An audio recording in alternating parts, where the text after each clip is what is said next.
Bonjour. Alors procédons à l'analyse technique du CAC 40 en date du 21 novembre 2020 et ce pour la journée du lundi 23 novembre. Donc en fait, on va déjà analyser ce qui s'est passé vendredi. Donc je vous avais parlé d'un trend ici où si on cassait ce trend, il valait mieux se mettre vendeur, mais aussi je vous avais donné le point DMI et le point pivot qui étaient des points très forts et je vous avais dit que le marché était plutôt très haussier, donc il fallait se mettre vraiment dans le sens du marché et en général en essayant de suivre le 5 minutes. Alors ce qui s'est passé, c'est qu'effectivement à l'ouverture, le marché avait cassé ce trend, mais tout de suite, pris le chemin de la hausse. Donc voilà, fallait étudier le sens du marché hein, dès la première heure, et ensuite essayer de se poser des questions sur la véracité de ce sens. Et en tout cas, moi, je me suis dit que le marché est très fort haussier. Je me suis aidé du 5 minutes pour essayer de tenter des achats. Fait dizaine de, une dizaine d'opérations, dont 7 clôturées et 3 toujours en pause. Parce que le marché était en fait quand même extrêmement difficile parce que voilà, faut être prudent et en même temps faut tenter des petites attaques dans un sens qui est risqué en fait, hein, puisque moi, tant que DMI, on le voit ici, tant que DMI est acheteur, moi je ne tente que des achats et rien d'autre. Et par contre, après 1000 points de hausse, effectivement, faut être super prudent parce que ça, 1000 points de hausse comme ça, on le voit extrêmement rarement, d'ailleurs, surtout à la hausse, à la baisse beaucoup plus qu'à la hausse. Voilà, donc personnellement, donc par rapport à ça, j'ai réétudié le marché pour lundi. Et lundi, en fait, donc j'ai calculé le point pivot. Le point pivot, c'est 5493. Donc au-dessus de ce point, vraiment là, on sera fondamentalement acheteur jusqu'aux résistances R1, R2, R3. Donc la résistance 1 à 5524, la résistance 2 5571 et la résistance 3 5646. Et là sur 5646, si jamais au grand bonheur de ceux qui avaient des positions tenues jusque-là, il faudrait quand même sortir, toute raison gardée, et se repositionner plus tard s'il le faut. Voilà.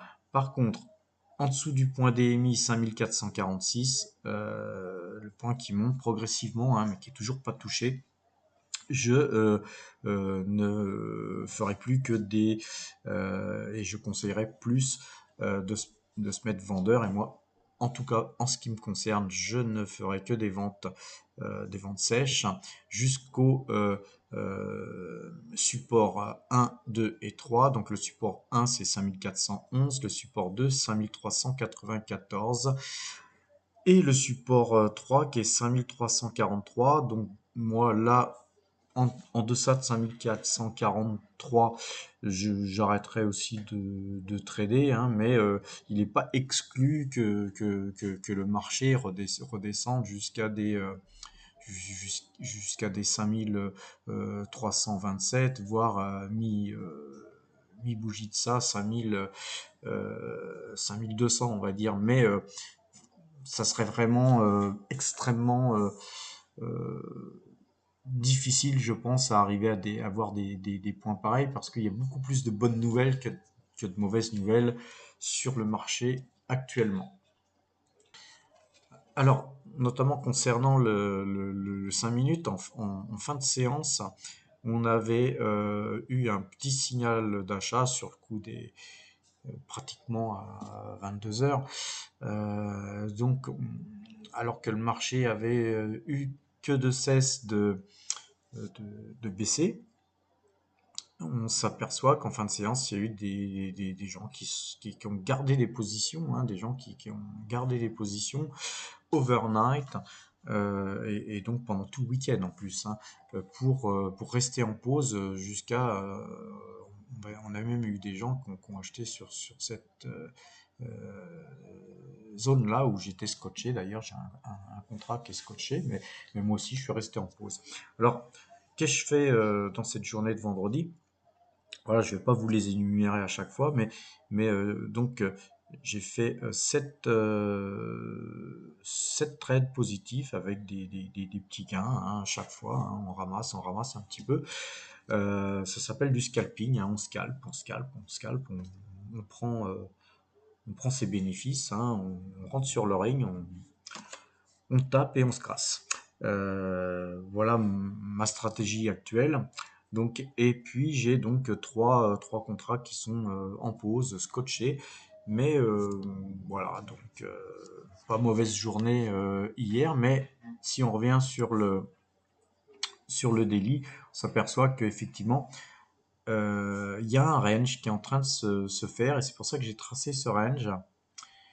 Et donc ce range, en fait, il correspond à une résistance hein, que je vous ai indiqué ici, enfin un support, je veux dire, et puis à une résistance que je vous ai aussi indiqué ici. Donc en fait, il est possible qu'on évolue dans le court moyen terme, hein, on peut y rester même une semaine comme ça, hein, qu'on évolue là-dedans et que il va falloir oublier ce trend hein, que je vous avais tracé parce qu'on s'aperçoit qu'en fait en clôture on est revenu s'appuyer sur ce trend, mais on sent quand même que le risque c'est que cette petite série de bougies finisse par faire une courbe qui s'inverse et que le marché passe vendeur. Donc on restera prudent et en dessous de justement de cette résistance, on arrêtera d'acheter hein, plutôt et sur DMI, hein, sur 5446, on clôturera toute position acheteuse hein, pour pas pisser contre le vent et se mettre justement dans le sens du marché qui sera la vente.